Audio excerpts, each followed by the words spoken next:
আসসালামু আলাইকুম। আশা করছি সবাই ভালো আছেন। ট্যালেন্ট পুল চ্যানেলের পক্ষ থেকে সবাইকে স্বাগত। দ্বিতীয় প্রান্তিক মূল্যায়ন 2025-এর পঞ্চম শ্রেণীর ইসলাম শিক্ষা বিষয়ের একটি নমুনা প্রশ্ন নিয়ে আজকে আমরা আলোচনা করব। এই ভিডিওর মাধ্যমে আমরা প্রশ্ন কাঠামো এবং উত্তর কিভাবে লিখতে হবে অর্থাৎ সম্পূর্ণ উত্তর আমি লিখে দিয়েছি। তো প্রশ্নের প্যাটার্ন এবং উত্তর লেখার প্যাটার্ন সম্পর্কে সকলের ধারণা হয়ে যাবে। এজন্য ভিডিওটি প্রথম থেকে শেষ পর্যন্ত দেখবেন। পঞ্চম শ্রেণীর দ্বিতীয় প্রান্তিক মূল্যায়ন এবং বৃত্তি পরীক্ষার সমস্ত সাজেশন ও নমুনা প্রশ্ন পাওয়ার জন্য চ্যানেলটি সাবস্ক্রাইব করে পাশে থাকবেন।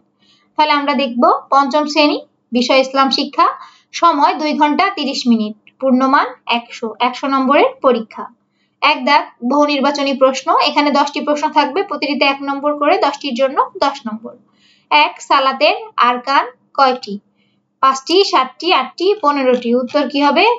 উত্তর হবে খ 7টি। আমি যেভাবে উত্তর লিখেছি এভাবে 1 নং প্রশ্নের উত্তর দিয়ে 1 দিয়ে খ 7টি এভাবে লিখে দিলে হবে। 2 হজের ফরজ কয়টি? উত্তর হবে ক 3টি। 3 আখলাক অর্থ কি? উত্তর হবে খ সদাচরণ। 4 সততা মানে কি? উত্তর হবে সাধুতা। 5 আল্লাহর নির্দেশে মহানবী সাল্লাল্লাহু আলাইহি ওয়াসাল্লাম কোথা থেকে হিজরতের উদ্দেশ্যে যাত্রা করেন? উত্তর হবে ক মক্কা। 6 কোনটি প্রাকৃতিক দুর্যোগ নয়? অগ্নিকাণ্ড। 7 সঠিক ও শুদ্ধভাবে কোরআন মাজিদ তেলাওয়াত করতে না পারলে আল্লাহর কালামের অর্থ ঠিক থাকে না। 8 কালাম অর্থ কথা। 9 দ্বীন ইসলামের সেতু কি? সালাত। 10 আমরা বেকার লোকেদের কিসের ব্যবস্থা করে দেব? ক কাজের। তাহলে আমরা কি লিখবো? 1 নং প্রশ্নের উত্তর দিয়ে আমি যেভাবে উত্তরগুলো লিখেছি এভাবে যে প্রশ্নগুলো আসবে তার শুধু উত্তরটি লিখে দিতে হবে। অবশ্যই দ্বিতীয় প্রান্তিক মূল্যায়নের যে সিলেবাস আছে তার মধ্য থেকেই দ্বিতীয় প্রান্তিক মূল্যায়ন পরীক্ষায় প্রশ্ন আসবে, আর আমিও তার মধ্য থেকেই প্রশ্নটি তৈরি করেছি। 2 শূন্যস্থান পূরণ করো, এখানেও 10টি শূন্যস্থানে প্রতিটি 1 নম্বর করে 10 নম্বর থাকবে। ক যার আচরণ ভালো সে সকলের সাথে ভালো ড্যাশ করে? উত্তর হবে ব্যবহার করে। খ সততা মানুষকে ড্যাশ দেয়? সততা মানুষকে মুক্তি দেয়। চরিত্র ভালো হলে জীবন শান্তি হয়। কোরআন মাজিদ আল্লাহর কালাম। বিরাম চিহ্নকে ওয়াকফ বলে। কোরআন মাজিদের ভাষা আরবি। 6 দেশপ্রেম ঈমানের অঙ্গ। বর্গীয় জ সালাত জান্নাতের চাবি। ঝ ঢাকা শহরকে বলা হয় মসজিদের শহর। ইয় মায়ের পায়ের নিচে সন্তানের বেহেশত। 2 নং প্রশ্নের উত্তর লিখে পুরো বাক্যটা এভাবে লিখে দিতে পারো শূন্যস্থান পূরণ করে, অথবা শুধু উত্তরটা যেমন ক দিয়ে ব্যবহার, খ মুক্তি, গ শান্তি, এভাবে যে শূন্যস্থানগুলো থাকবে তার উত্তরটিও লিখে দিতে পারবে।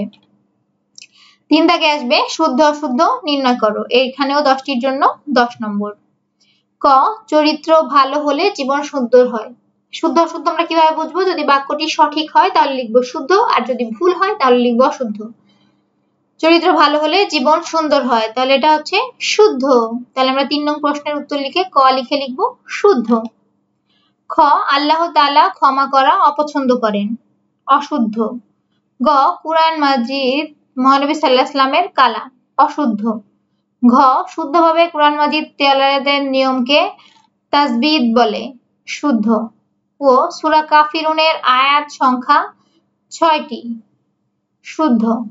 চ আমরা মুখ দিয়ে কথা বলি। শুদ্ধ। ছ দেশপ্রেম হলো দেশকে ঘৃণা করা। অশুদ্ধ।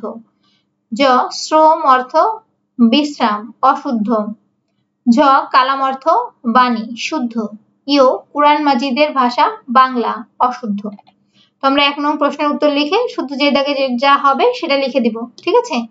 তো আমি যেভাবে উত্তর লিখেছি এভাবে উত্তরপত্রে উত্তরগুলো লিখতে হবে। 4 দাগ বাম পাশের বাক্য অংশের সাথে ডান পাশের বাক্য অংশের মিল করো, এখানে থাকবে 8 নম্বর। তাহলে 4 নং প্রশ্নের উত্তর কুরআন মাজিদ তেলাওয়াতের উদ্দেশ্য, এই পাশ থেকে কি হবে? 4টি। খ আমাদের জন্মভূমির নাম বাংলাদেশ। গ আমরা সকলের ডাস্টবিনে ময়লা ফেলব। ঘ কুরআন মাজিদ হলো সর্বশ্রেষ্ঠ আসমানি কিতাব। ও সততা মানে সাধুতা। ঠিক আছে, এভাবে আমরা উত্তরটা লিখে দিব। 5 দাগে আসবে প্রশ্নের উত্তর, তো সংক্ষিপ্ত প্রশ্নের উত্তর। এখানে 10টি প্রশ্নের উত্তর লিখতে হবে, প্রতিটিতে 3 নম্বর করে, 3 10 30। ক, আমরা বাসায় কাজের লোকের সাথে কিরূপ ব্যবহার করব? উত্তর হবে আমরা বাসায় কাজের লোকের সাথে ভালো ব্যবহার করব, তাদের প্রতি দয়ালু নম্র হব, তাদের প্রাপ্য সম্মান দেব এবং তাদের কোনো কাজে কষ্ট দিব না। খ, সৃষ্টির সেবা কাকে বলে? উত্তর হবে সৃষ্টির সেবা হলো আল্লাহর সকল সৃষ্টির প্রতি দয়া করা, এর মধ্যে মানুষ, পশু পাখি, গাছপালা এবং পরিবেশের যত্ন নেওয়া অন্তর্ভুক্ত। গরিব ও অসহায়দের সাহায্য করা এবং অসুস্থদের সেবা করাও সৃষ্টির সেবার অংশ। গ, মাখরাজ কয়টি ও কোথা থেকে উচ্চারিত হয়? কর উত্তর মাখরাজ সাদা রুটি, এর মধ্যে আরবি হরফগুলো উচ্চারিত হয় জিহ্বা, ঠোঁট, কণ্ঠনালী, তালু ও নাকের বাসি থেকে এই হরফগুলো উচ্চারিত হয়। পিতামাতার সাথে আমরা কেমন ব্যবহার করব? ঘর উত্তর আমরা পিতামাতার সাথে নম্র ও বিনয়ী ব্যবহার করব, তাদের প্রতি সবসময় শ্রদ্ধাশীল হব, তাদের কথা মনোযোগ দিয়ে শুনবো এবং তাদের কোনো কাজে কষ্ট দেব না, তাদের সেবা করব এবং সব সময় তাদের জন্য দোয়া করব। ও প্রতিদিন কুরআন মাজিদ তেলাওয়াতের 3টি উপকারিতা। 3 নং প্রশ্নের উত্তর। 1, প্রতিদিন কুরআন মাজিদ তেলাওয়াত করলে মনে শান্তি প্রশান্তি আসে। 2, এটি আমাদের পরকালে আল্লাহর নৈকট্য লাভে সাহায্য করে। 3, এটি আমাদের জীবনের সঠিক পথে পরিচালিত করে এবং আমাদের চরিত্র গঠনে সহায়তা করে। চ, তাওহীদ সম্পর্কে যা জানো লিখো। 6 নং প্রশ্নের উত্তর। তাওহীদ হলো আল্লাহর একত্ববাদ, অর্থাৎ আল্লাহ এক ও অদ্বিতীয়, তার কোনো অংশীদার বা শরিক নেই, তিনি একাই এই মহাবিশ্বের সৃষ্টিকর্তা, পালনকর্তা এবং সবকিছুর নিয়ন্তা। এই বিশ্বাসই ইসলামের মূল ভিত্তি। সূরা কাফিরুনের 4টি আয়াতের বাংলা অর্থ লিখো। 6 নং প্রশ্নের উত্তর। 1, বলো হে কাফিরুন। 2, আমি তাদের ইবাদত করি না যাদের তোমরা ইবাদত করো। 3, এবং তোমরাও তার ইবাদতকারী নও যার ইবাদত আমি করি। 4, আমি ইবাদতকারী নই যার ইবাদত তোমরা করেছ। বর্গীয় জ, মন্দ কাজ কাকে বলে? উত্তর হবে যেসব কাজ ইসলামে নিষিদ্ধ এবং যা সমাজ ও মানুষের জন্য ক্ষতিকর তাকে মন্দ কাজ বলে। মিথ্যা বলা, চুরি করা, ঝগড়া করা, প্রতারণা করা ইত্যাদি মন্দ কাজের অন্তর্ভুক্ত। এই কাজগুলো মানুষের জীবন ও সমাজকে বিধ্বস্ত করে। ঝ, মাতা পিতার জন্য আমরা কিভাবে দোয়া করব? উত্তর, আমরা মাতা পিতার জন্য এই বলে দোয়া করব যে হে আমাদের প্রতিপালক, তাদের প্রতি তেমনই দয়া করো যেমন তারা শৈশবে আমাকে লালন পালন করেছে। ইও, কুরআন মাজিদ পাঠের উদ্দেশ্য কি? উত্তর হবে কুরআন মাজিদ পাঠের মূল উদ্দেশ্য হলো আল্লাহর সন্তুষ্টি অর্জন, সঠিক পথে জীবন পরিচালনা করা এবং পরকালের মুক্তি লাভ। এটি আমাদের জীবনের প্রতিটি ক্ষেত্রে আল্লাহর আদেশ ও নিষেধ সম্পর্কে শিক্ষা দেয়। 6 দাগে আসবে বর্ণনামূলক প্রশ্নের উত্তর। এখানে 4টি প্রশ্ন উত্তর লিখতে হবে, প্রতিটিতে 8 নম্বর করে, 4 8 32 নম্বর। ক, আমরা কেন কোনো মন্দ আচরণ থেকে দূরে থাকব? উত্তর, আমরা মন্দ আচরণ থেকে দূরে থাকব কারণ এটি আমাদের ইহকালীন এবং পরকালীন উভয় জীবনের জন্য ক্ষতিকর। মন্দ আচরণে লিপ্ত হলে মানুষ আল্লাহর অসন্তোষের শিকার হয়, এর ফলে সমাজ তার সম্মান ও মর্যাদা হ্রাস পায় এবং মানুষ তাকে ঘৃণা করে। মন্দ আচরণ মানুষকে মন থেকে কলুষিত করে এবং তাকে আরো খারাপ কাজে প্ররোচিত করে।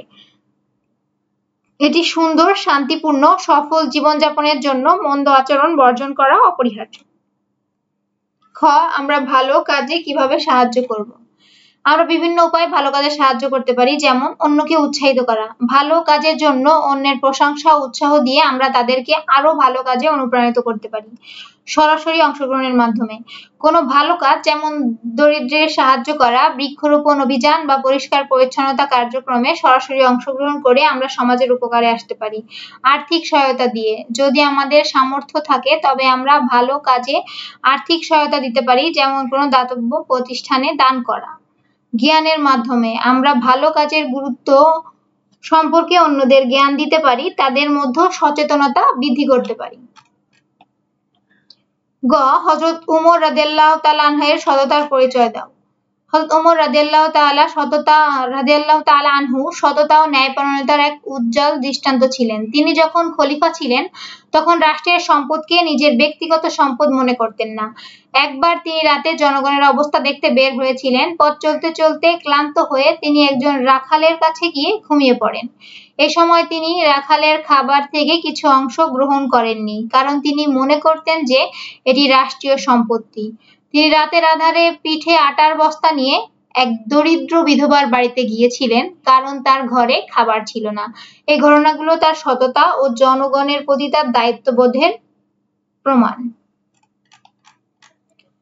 ঘ চরিত্র সুন্দর ও আকর্ষণ ভালো করতে তোমার করণীয় কি? চরিত্রকে সুন্দর ও আকর্ষণীয় করতে আমার কিছু বিষয় মেনে চলতে হবে। প্রথমে আমাদের সততা ও সত্যবাদিতা অনুশীলন করতে হবে। মিথ্যা বলা, প্রতারণা করা বা অন্যায় কাজ থেকে দূরে থাকতে হবে। এরপর আমাদের নম্রতা ও বিনয় অর্জন করতে হবে। অহংকার পরিহার করতে হবে, অন্যের প্রতি বিনয়ী আচরণ করতে হবে। পাশাপাশি ধৈর্য ও সহনশীল থাকতে হবে। কঠিন পরিস্থিতিতে শান্ত থাকা এবং অন্যদের ভুলের ক্ষমা করার মানসিকতা তৈরি করতে হবে। সর্বোপরি পরোপকারিতা ও দয়া দেখাতে হবে। সবসময় অন্যের উপকারে নিজেকে নিয়োজিত রাখতে হবে।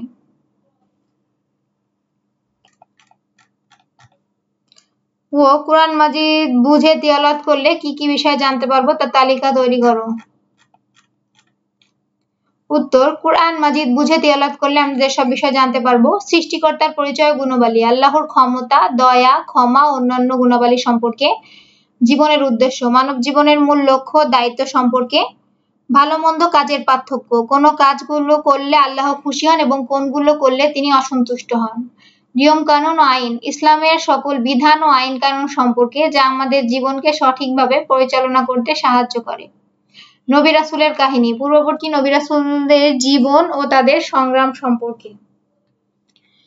সূরা ফিলের আয়াত সংখ্যা কয়টি এবং তার বাংলা উচ্চারণ লিখো। সূরা ফিলের আয়াত সংখ্যা 5টি, এর বাংলা উচ্চারণ হলো আলাম তারা কাইফা ফাআলা রাব্বুকা বিআসহাবিল ফিল আলাম ইয়াসআল কাইদাহুম ফি তাদলিল ওয়ারসালা আলাইহিম তাইরুন আবাবিল তারমিহিম বিহিজারাতিন মিন সিজিল ফাজআলাহুম কাসফিম মাকুল। এই হচ্ছে পঞ্চম শ্রেণীর ইসলাম শিক্ষা বিষয়ের একটি নমুনা প্রশ্ন ও তার উত্তর। আশা করছি এই ভিডিওটি দেখে প্রশ্ন কাঠামো কেমন হবে এবং উত্তর কিভাবে লিখবো সে সম্পর্কে আমরা ধারণা পেয়েছি। পঞ্চম শ্রেণীর দ্বিতীয় প্রান্তিক মূল্যায়নের সকল বিষয়ের নমুনা প্রশ্ন উত্তর সহ এবং বৃত্তি পরীক্ষার সকল নমুনা প্রশ্ন সাজেশন পাওয়ার জন্য চ্যানেলটি সাবস্ক্রাইব করে পাশে থাকবেন। আর কারো কোনো বিষয়ে কিছু জানার থাকলে অবশ্যই কমেন্ট করে জানাবেন। আজ এই পর্যন্তই। আল্লাহ হাফেজ।